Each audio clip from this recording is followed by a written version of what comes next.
Hello everyone, and welcome back. I'm glad you could all join me because I ran into a bit of a problem today. My septic system just backlogged. Wabamin's beautiful waterfront is now being plagued with untreated sewage. I have no idea what to do, so I called over my old friend Sally Sturgeon. Here she is now. Hello, I'm Sally Sturgeon, and I work as a contractor that people hire to set up their septic systems, pump them out, and maintain them. I also take care of any problems like what happened to poor Lacey just now. Let's hop on down to my office and I can tell you a little bit more about septic contractors. While we contractors don't have a group or society that we're all part of, there are many certifications and licenses that you should make sure that your contractor has before you hire them to work on your project. In Parkland County, I have been certified by the Alberta On-Site Wastewater Management Association and have a PSDS ticket issued by the province of Alberta. Along with this, whenever you choose a contractor like me, always try to do your own research first so you understand everything I mention. Communication is important as a contractor-customer relationship, but since you're watching this video, you're already on your way. Remember, any new septic installation will require a permit from the county. Okay, Lacey, let's start by looking at what you could have done to better maintain your septic system. I don't understand what could have gone wrong. I treat my septic system perfectly. I always make sure to put in septic additives and enzymes. I always remember to toss a septic stabilizer into it every month, and I always water down the drain field to make sure it doesn't smell bad. Well, Lacey, it seems like you've fallen for all the myths of septic system maintenance. If treated right, your septic system will have no problem creating the good bacteria it needs to break down waste. In fact, septic system additives and enhancers often have dangerous chemicals that can leach into the groundwater and contaminate your water supply. Even old habits like tossing a septic stabilizer in your system is not recommended, as it can damage the pipes and good bacteria. Lastly, if you are properly maintaining your private septic system, then you should never run into problems like having a smelly drain field. Watering down your drain field causes more issues because your soil becomes too saturated to hold any of the septic outputs. To make sure your septic system isn't given too much work to do, and that your shoreline isn't burdened by a broken septic system, you should follow best management practices. Firstly, always try to reduce your waste usage at home. Secondly, ensure your system is sized properly for the number of residents your home can hold. If you're prone to being a water waster, the bacteria in your system will not have enough time it requires to break down your waste. This is simply because in the case of septic systems attached to your drainage fields, the more water or input you send to your system, the more effluent or output is released into your field. For owners of septic systems that drain into a field or that contain holding tanks, pumping out your tank is of utmost importance. A septic tank owner with a drainage field should have his tank pumped out on an average of every 1 to 3 years.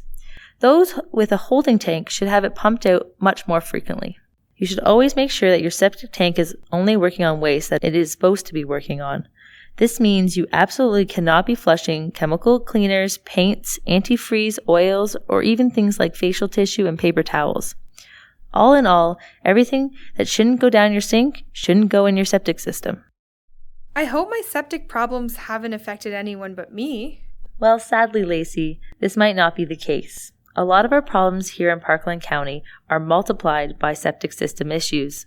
Come follow me and let's see what could happen if lakefront owners don't maintain a proper septic system. If our residents of our local lake's watershed aren't maintaining systems that properly dissipate and break down nutrients found in human waste, it could look more like this. See all the blue-green algae? These algae blooms are caused by eutrophication of our lakes and rivers. This just means excessive nutrients are filling our water bodies. Because algae uses those nutrients as food source, having extra amounts means that algae growth is no longer limited.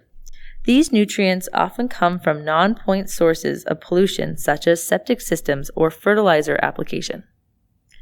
Once the nutrients are introduced in our environment, they can reach our lakes and rivers through surface runoff during large precipitation events or through underground water flow.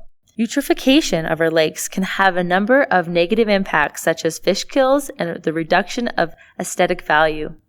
In addition to regular algae blooms, blue-green algae blooms, which are usually blooms of plant-like bacteria called cyanobacteria, can even make the water too dangerous for human use. In these cases, Alberta Health Services will issue a health advisory telling people to keep themselves and their pets out of the water. Unfortunately, these blooms are already occurring during the summer months in some of Parkland County's lakes. Oh no! What upsets me the most is that because I didn't take care of my septic system, all of my neighbors will be affected too. You're absolutely right, Lacey. It's important to remember that actions made on private land can have public consequences. Luckily for Parkland County residents, the county offers the Green Acreages program.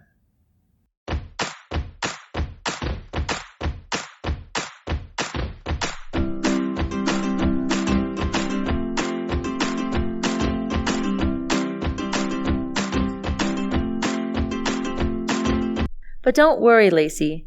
This isn't so bad. It looks like the problem was that your septic system was undersized. Now that you have a family, there are more people using the facilities in your house, and your septic system just can't handle something it wasn't designed for. Thank you, Sally. I'm glad you explained to me what I was doing wrong. Remember, people, not taking care of your septic system can cost you quite a lot of money when it backfires. So it's important to use the best management practices to ensure Parkland County's water bodies stay as beautiful as they can be. Absolutely right. Well, that's it for me. I'm sure I've bored you all enough with all that septic talk, but still, I'm glad you all have learned some important information. Anytime this happens again, Lacey, just give me a call.